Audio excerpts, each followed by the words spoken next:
आदरर पिलामाने आजिर एही संस्कृत शिक्षण कार्यक्रम को तुम मानक स्वागत।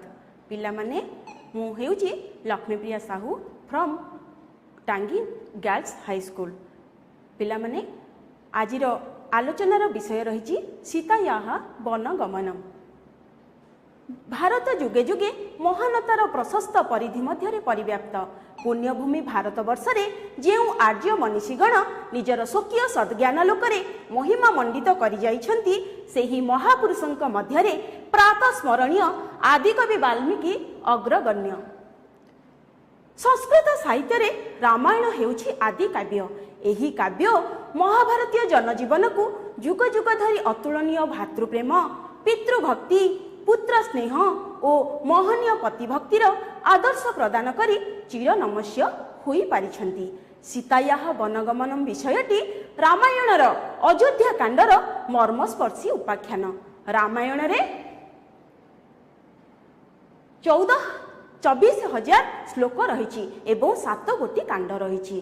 से कांड गुड़िक हेउछि बालकांड, अयोध्या कांड, अरण्य कांड, किष्किंधा कांड, सुंदरा कांड, लंका कांड और उत्तरा कांड। पिलामाने मने रखिबो रामायण रे रामचंद्र हेउछन्ति मुख्य नायक, सीता हेउछन्ति मुख्य नायिका। एई सीतायाः वनगमनम विषय रे पत्नी सती सीता निजस्व जो अपूर्व पति भक्तिर पराकाष्ठा देखैछन्ति। पिलामाने चलो आरंभ करिबा सीतायाः वनगमनम विषयटी। पिलामाने विषय को पढ़िबा पूर्व प्रथमे प्राक सूचना देखिबा। विषय अयम आदि कवेः वाल्मीकेः रामायणात् स्वीकृतः। रामायणस्य कथा नितरां रम्या, ततः सुष्ठु कथ्यते रम्या रामायणी कथा। अपितु मनुष्याणां आचार विचार विषये रामायणं आदर्श स्थानीयम्। रामः तु मर्यादावान् आदर्श पुरुषः। कैकेय्या सत्यपाशेन बद्धः दशरथः रामं वनाय प्रेषितवान्। सीता अपि पत्या रामेण सह वनं गतुम् ऐच्छत् गतवती च। पिलामाने रामायण आदिकवि वाल्मीकि द्वारा रचित। रामायणर कथा निश्चिंत भाव में रमणीय अटे, सेथिपाई कह जाइछि रम्या रामायणी कथा। अपितु मनुष्याणां आचार विचार विषय रामायण रे कोन अछि आम आचार विचार विषय रे रामायण रे सन्निवेशित होइछि, जहा कि जो संस्कृत साहित्य रे से आदर्श स्थान ग्रहण करि पाइछि। एवं राम होइछन्ति जने सेथिरे मर्यादावान आदर्श पुरुष। कैकेयींकर सत्य पाशरे आबद्ध होई दशरथंक द्वारा दशरथंक आदेश पाई प्रभु रामचंद्र 14 वर्ष पाई कौन करुछन्ति वन को गमन करुछन्ति। पिला माने तापरे हमें आजिर पाठ्य अछि, पाठ्य विषय अछि श्लोक 1 रु श्लोक 4 पर्यंत। मु प्रथमे 1 नंबर श्लोक रु 4 नंबर श्लोक पर्यंत तुमको आवृत्ति करछि श्लोक, तुमे माने सुनो। प्रविवेशाथ रामस्तु शोभेस्मसु विभूषितं प्रहुष्टजन्न सम्पूर्णं ह्रिया किञ्चित् वाङ्मुखः। अथ सीता समुत्पत्य वेपमाना च तं पतिम् अपश्य शोकसन्तप्तं चिन्ता व्याकुलितन्द्रियम्। तां दृष्ट्वा स हि धर्मात्मा न सशाक मनोगतं तं शोकं राघवः सोढुं ततो विवृततं गतः।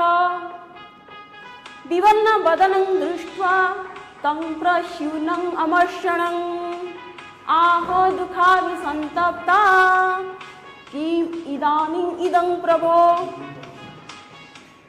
पिला माने श्लोकर आवृत्ति तो तुम्हें जान लो। आस प्रत्येक श्लोक को आम श्लोकर अर्थ बुझा, श्लोकर अन्वय एवं व्याकरणगत प्रयोग देखा। देख प्रथम श्लोक प्रविवेशाथ रामस्तु शोभेस्म सुविभूषितम प्रभुष्ट जन संपूर्णम ह्रिया किंचिद वांगमुख पिला माने अन्य एक लक्ष्य कर अथ राम पिला माने श्लोक रे शब्द गुड़िक असजड़ा अवस्था अच्छी अन्वय आम सजेकी लिखा देख अथ राम ह्रिया किंचित वांगमुख सन तु प्रभुष्ट जन संपूर्णम सुविभूषितम स्ववेश्म प्रविवेश देख पिला माने अथ एहा परे राम राम ह्रिया अर्थ लाजरे किंचित अवांगमुख तलको मुह करी सन सन होई प्रहुष्ट जन संपूर्णम आनंदित लोकमानसरे आनंदित लोकमानक द्वारा सुविभूषितम साजसज्जारे परिपूर्ण होइथिबा स्ववेश्म निज प्रकोष्ठ को प्रविवेश प्रवेश कले तेबे श्लोकर संपूर्ण अर्थ बुझिबा जे एहा परे प्रभु रामचंद्र लज्जारे टिके तलकू मुह करी आनंदित लोकमानक द्वारा परिपूर्ण तथा सुसज्जित होइथिबा प्रकोष्ठ मध्य को प्रवेश कले पिला माने आमे जो श्लोकटी पढ़िले तार संपूर्ण व्याख्या बुझिबा विधिर विधान के करिवो आनो पिला माने तुमे माने जानिथिबो जहा हेबार थिबो सेटा निश्चिंत हबो ताको आमे केही भी एडै परिबा नाही राति पाहिले प्रभु रामचंद्र अयोध्यार राजा होइथांते किंतु पिता दशरथଙ୍କ द्वारा आदेश प्राप्त होई से कौन करछन्ती 14 वर्ष पई वनगमन करूछन्ती सेपटे अन्य पक्षरे कौन हिची प्रभु रामचंद्रଙ୍କର अभिषेक उत्सव पई अयोध्या नगरी साज सजारे परिपूर्ण तांको शुभेच्छा आउ अभिनंदन जणैबा पई कौन करछन्ती तांकर आत्मीय स्वजन माने तांको स्वभवन रे अछन्ती सेही समय रे प्रभु एई परिप्रेक्षी रे प्रभु रामचंद्र कौन करुछन्ती तांको निज प्रकोष्ठ को प्रवेश करुछन्ती एही समय रे एही अवसर रे एही परिप्रेक्षी रे कोन हिची सीतांग ठारो जते बेले से विदाय नेबा पई आसुछन्ती पितांको आदेश द्वारा से कौन करिवे वनगमन करिवे तो सीतांग ठारो जते बेले एई कथा जणै तांको ठारो विदाय नेबा को आसुछन्ती सेते बेले कोन हिची प्रभु रामचंद्रଙ୍କର मुख लज्जारे अवनत होई जाईछि नतमस्तक होई निज गृह मध्य को से कौन करछन्ती प्रवेश करूछन्ती तापरे पिला माने आमे जो श्लोकटी पढ़िले तार व्याकरणगत अर्थ देखिबा देख संधि विच्छेद देखिबा प्रविवेशाथ प्रविवेश युक्त अथ रामस्तु रामः युक्त तु पिला माने नवम क्लास रे तमे संधि ऊपर पढ़िछ किंचित वांगमुखः किंचित युक्त अवांग युक्त मुखः किंचित वांगमुखः पिला माने एथिरे देखो किछि समासगत पद रहिछि प्रहुष्ट जन प्रहुष्टाः जनाः कर्मधारय समास प्रहुष्ट जने ही संपूर्णम प्रहुष्ट जन संपूर्णम एठी तृतीया तत्पुरुष काहेकि बालके ही प्रहुष्ट जने ही तृतीया तत्पुरुष समास अवांग मुखः अवांग मुखः जस्यः सः बहुव्रीहि तापर देखिबा एई श्लोक रे प्रकृति प्रत्यय पद कोन रहिछि प्रहुष्ट प्र युक्त ह्रुस युक्त त संपूर्णम सम उपसर्ग पूर्व धातुरु त प्रत्यय पिला माने बुझि परिलो तापर आमे द्वितीय श्लोक को जिबा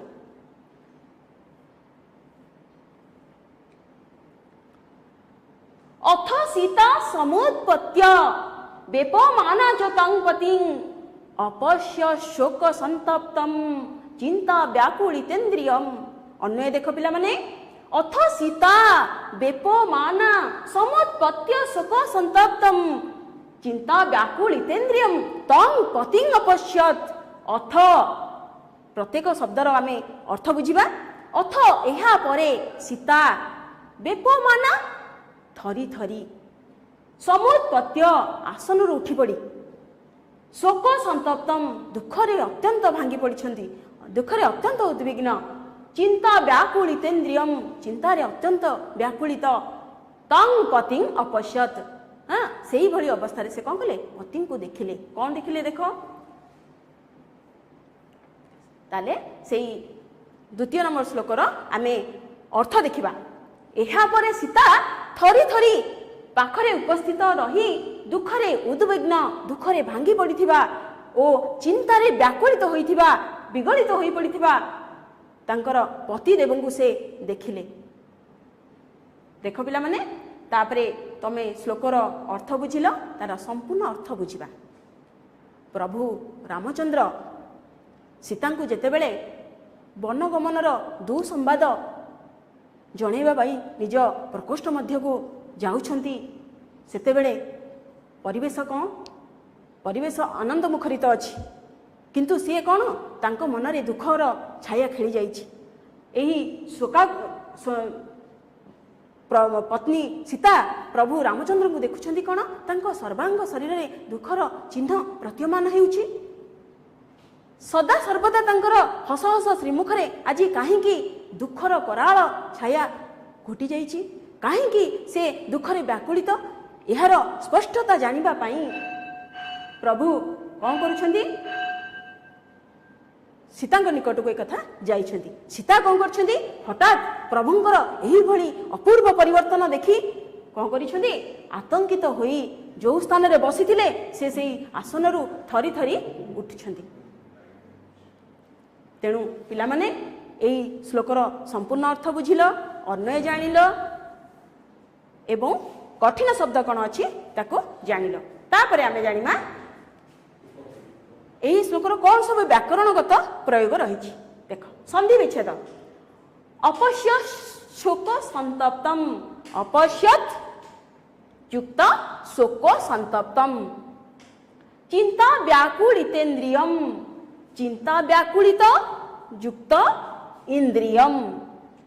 समास देख समासगत पद कौन अछि शोक संतप्तम शोकेन संतप्तः तम तृतीया तत्पुरुषः चिंता व्याकुलितेन्द्रिय चिंतया व्याकुलितानि इंद्रियाणि यस्य तम एटा को समास बहुव्रीहि समास बुझिला पिला माने। तापरे एथिरे प्रकृति प्रत्ययगत पद कौन अछि देखिबा। समुत्पत्त्य सम उपसर्ग उत उपसर्ग पूर्वक पत धातुरु कौन होइछि ल्यप काहे कि ना समुत्पत्त्य शेष रे कौन अछि ज अछि तो ज थिले ल्यप प्रत्यय हेबो। पिला माने तमे आगु को जेते बेले कृदंत प्रत्यय पढिबो सेते बेले ल्यप प्रत्ययर संपूर्ण प्रयोग जानि पारिबो। तापर देख बेपमाना बेप धातु युक्त सानच जानिछ आन आउ मान थिले सानच प्रत्यय हुए।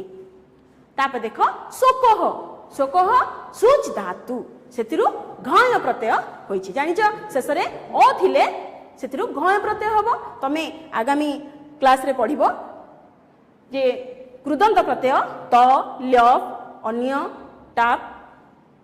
तापर देख संतप्तम सम युक्त तप युक्त त संतप्तम व्याकुलितम बी उपसर्ग पूर्वक आ उपसर्ग पूर्वक कूल धातुरु त प्रत्यय हेइछि व्याकुलितम।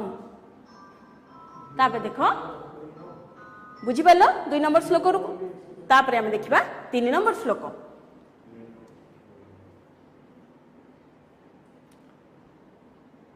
तां दृष्ट्वा स हि धर्मात्मा न ससाक मनोगतम तं शोकम राघवः सोढुं ततो विवृत तंगतः। देख अन्वय देखिबा से श्लोकर स धर्मात्मा राघवः तां दृष्ट्वा मनोगतम शोकम सोढुं न ससाक ततः विवृत तंगतः। पिला माने प्रत्येक अन्वयर प्रत्येक शब्दर जो अर्थ अछि ताको बुझी नेबा। स धर्मात्मा धर्मात्मा धर्म रे जी अनुरागी धर्मानुरागी राघवः जी रघुवंश रे जन्म होइछंती प्रभु मर्यादा पुरुषोत्तम श्री रामचंद्र को राघव बोली कह जाइछि। तांग दृष्ट्वा एठी तांग काहा को कह जायछि टी सती सीता को उद्देश्य रे ताम सा ते ताम सा ते ताहा ताम ते तेणु ताम दृष्ट्वा दृश्युक्तत्वा दृष्ट्वा मनोगतम मनरे थिबा शोकम दुख को सोढ़ुम सोढ़ुम सहिबा पाई न शशाक समर्थ हेई पारि नाहंती समर्थ हेबे नाही ततः विवृततांगतः तेणु से आगु को कहिबा पाई कोन होउछंती समर्थ कहिबा पाई से निजको समर्थ करिछंती अर्थात से कहिबा को आरंभ करिछंती। देख एई तृतीय नंबर श्लोकर आमे ओडिया अर्थ बुझिबा आदर्श पुरुष जी कि धर्म अनुरागी धर्म रे परिचालित जी तांको धर्म अनुरागी बोली कहा जाए। प्रभु मर्यादा पुरुषोत्तम श्री रामचंद्र धर्मानुरागी थिले तेणु आदर्श पुरुष पुरुष मानक मध्य आदर्श प्रभु मर्यादा पुरुषोत्तम श्री रामचंद्र आदर्श पुरुष धार्मिक श्री रामचंद्र मनोगत दुख को सहिबा को समर्थ हेले नाही। प्रभु जेतेबेले पिता दशरथंग ठारू एही 14 वर्षर वनगमनर आदेश प्राप्त होइछंती सेतेबेले से कौन होइछंती तांकर मनर दुख को से सह्य करि पारि नाहंती तेणु से कौन करछंती कहिबा को आरंभ कले कौन कहिबा को आरंभ करछंती तापर पिला माने देख एही श्लोकर आमे संपूर्ण अर्थ बुझिबा।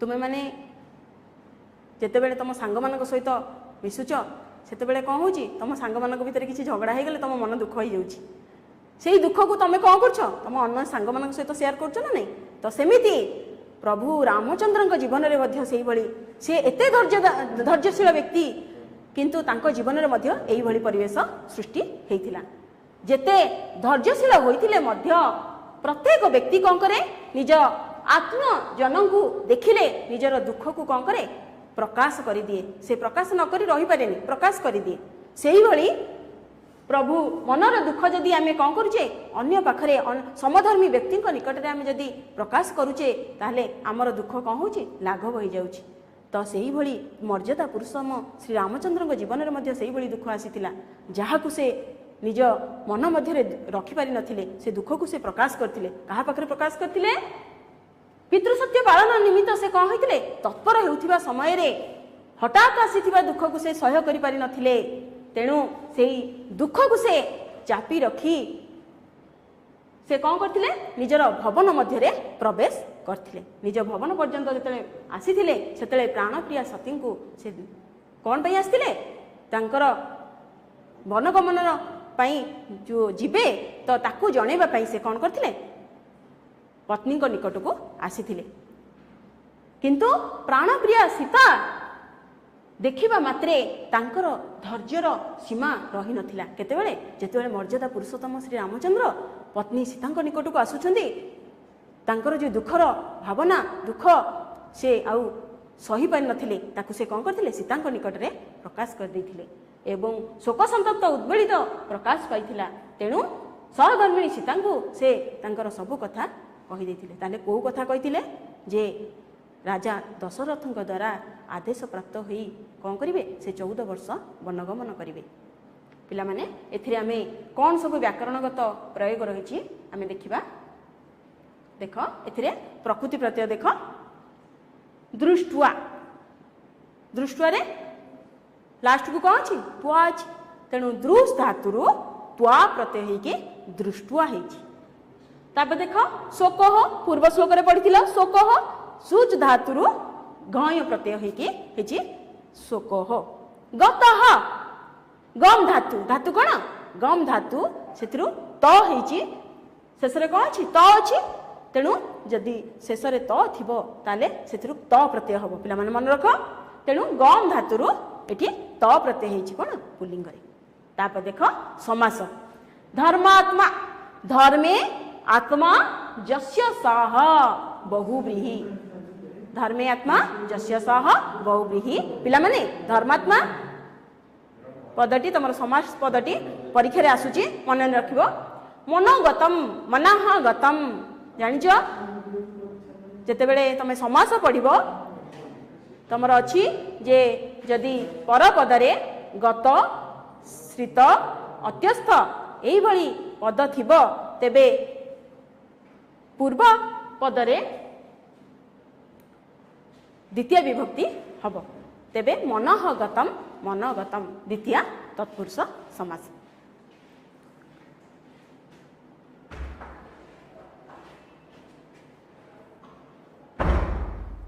तापरे पिला माने आमे चतुर्थ नंबर श्लोक को देखि जिंजिबा विवर्ण वदनं दृष्ट्वा तं प्रसीर्णं मर्षणं आह दुःखाभिसंतप्ता किं दानिं इदं प्रभो अन्वय देखो विवनं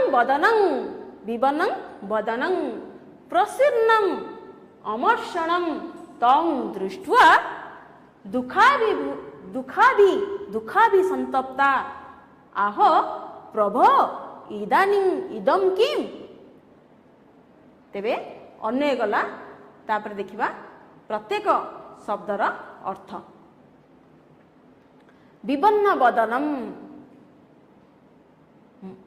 वदनम अर्थ कौन मलिन मुख मुखमंडल कौन होता मलिन पड़ जाइथिला प्रस्यूनम झाड़ बोही जाउथिबा अमर्षणम न अमर्षणम विद्यते यस्य सह अमर्षणम असह्य होई पड़िथिबा दुःखाभिसंतप्ता दुख रे शोकरे अत्यंत आकुलित व्याकुलित होइथिबा दुःखाभिसंतप्ता तापर देख पिला माने आमे सेही श्लोकर अर्थ देखिबा मुखमंडल मलिन पड़ जाइथिबा मुखमंडल कौन हो जाइथिला प्रभु रामचंद्रकर मलिन पड़ जाइथिला से अत्यंत दुखरे भांगी पड़िथिले एवं असह्य बोध करुथिले सह्य करि पारु नथिले असह्य बोध होइथिला सेही रामचंद्र को देखि शोकातुरा दुखरे मध्य आतुर होइथिबा सती सीता पचारिले प्रभु वर्तमान एहा कौन अर्थात एही भली आपणकर कौन परिवर्तन होइछि के जिज्ञासा करुछन्ति पत्नी सीता प्रभु रामचंद्र निकटरे एही भली प्रश्न पचारिछन्ति वर्तमान एहा कौन अर्थात आपणकर एही भली अपूर्व कौन परिवर्तन होइछि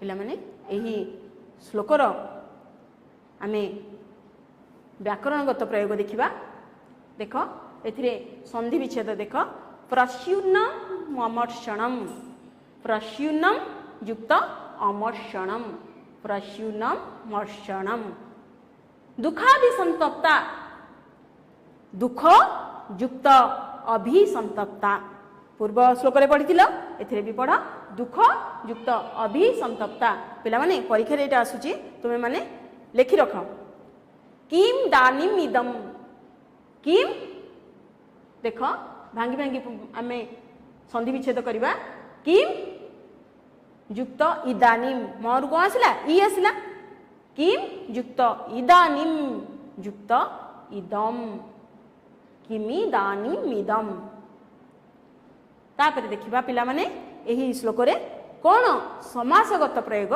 रहिछि विवर्ण वदनम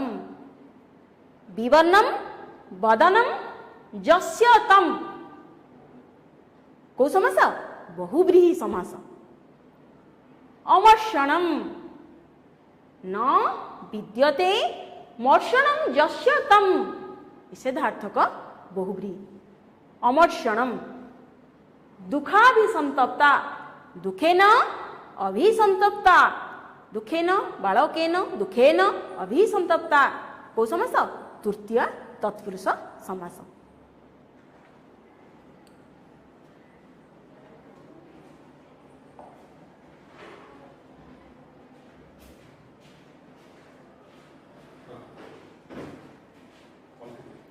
पिला माने एही श्लोकर संपूर्ण अर्थ आमे बुझिबा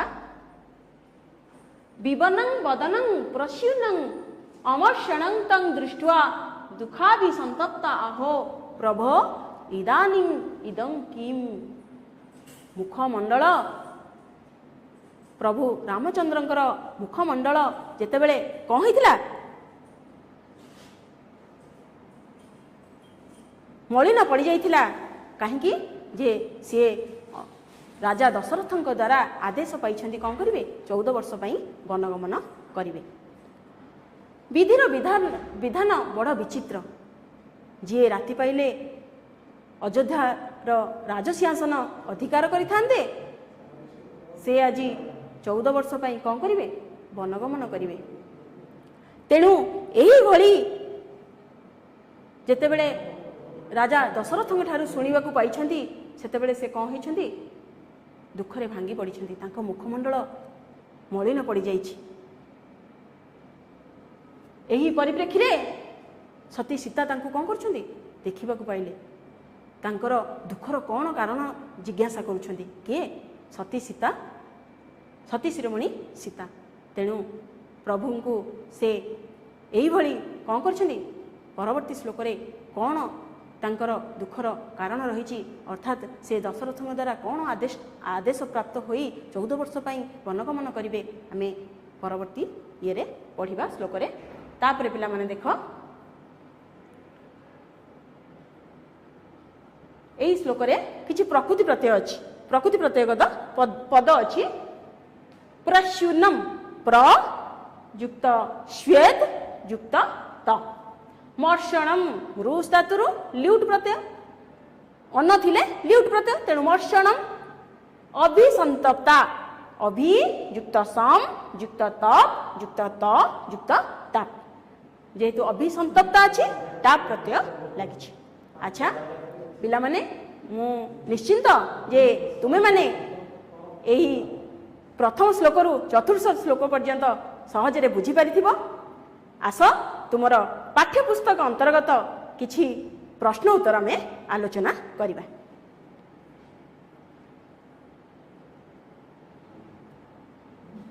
तुमे माने निश्चिंत भाव में आंसर मते दब। कह आदि कवि ही आदि कवि किए? हाँ महर्षि वाल्मीकि होउछंती आदि कवि। कह रामायणस्य रचयिता किए? रामायणर रचनाकर्ता आदि कवि वाल्मीकि होउछंती रामायणर रचनाकर्ता। कथं रामः अवाङ्मुखः अभवत् काहेकि कौन पाई प्रभु रामचंद्र तलकू मुख करी कौन करथिले निज स्वगृह को प्रवेश करथिले अत्यंत लज्जारे। जेहेतु से दशरथंक द्वारा आदेश पाइछंती तांकर नतमस्तक अत्यंत लज्जारे नतमस्तक होई निज गृह मध्य प्रवेश करुथुले। तेबले कथं रामः वाङ्मुखः अभवत् अत्यंत लज्जारे श्री रामचंद्र कौन करछंती तलकू मुह करी थिले।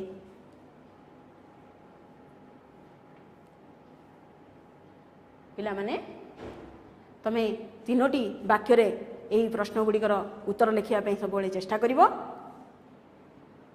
कीदृशं रामं दृष्ट्वा सीता दुःखाभिसंतप्ता अभवत् किपरि रामचंद्र को देखी सीता दुखरे अत्यंत भांगी पड़थिले दुख अभिसंतप्त होइथिले। श्री रामचंद्र अयोध्यार राजा हेबे बोली घोषणा करा जाइथिला किंतु सत्य प्रतिज्ञ राजा दशरथंक द्वारा आदेश प्राई प्रभु रामचंद्र कौन करिवे वनगमन करिवे।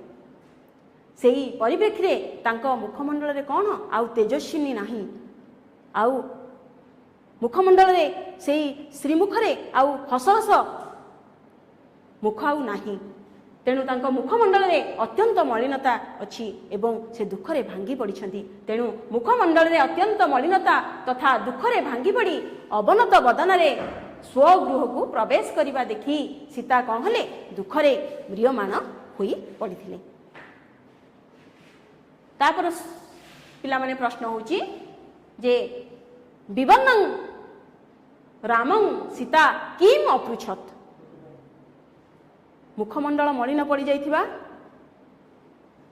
प्रभु रामचंद्र सीता को कौन पचारिले तेबे उत्तर हेउची मुखमंडल तथा चिंता व्याकुलित श्री राम को देखी सीता तांको प्रश्न करथिले जे जेतेबेले राज्य अभिषेक आयोजनर समाप्त प्राय आयोजन हेबार समाप्त प्राय सेतेबेले कौन होईची तुमर एई भली अपूर्व परिवर्तन काहेकि एपरी अवस्था काहेकि तुमर एही अपूर्व मुखमंडल रे काहेकि आज हस देखा जाउ नहीं काहेकि आज श्रीमुखरे हस परिलक्षित हेउ नहीं एही भली प्रभु रामचंद्र को सती सीता कारण जिज्ञासा करने को लगी पिला माने मु तो निश्चिंत जे तुम मैंने निश्चिंत बुझीपारि आजिर एही शिक्षादान को मु एठी शेष करुची पिला माने समस्त को धन्यवाद।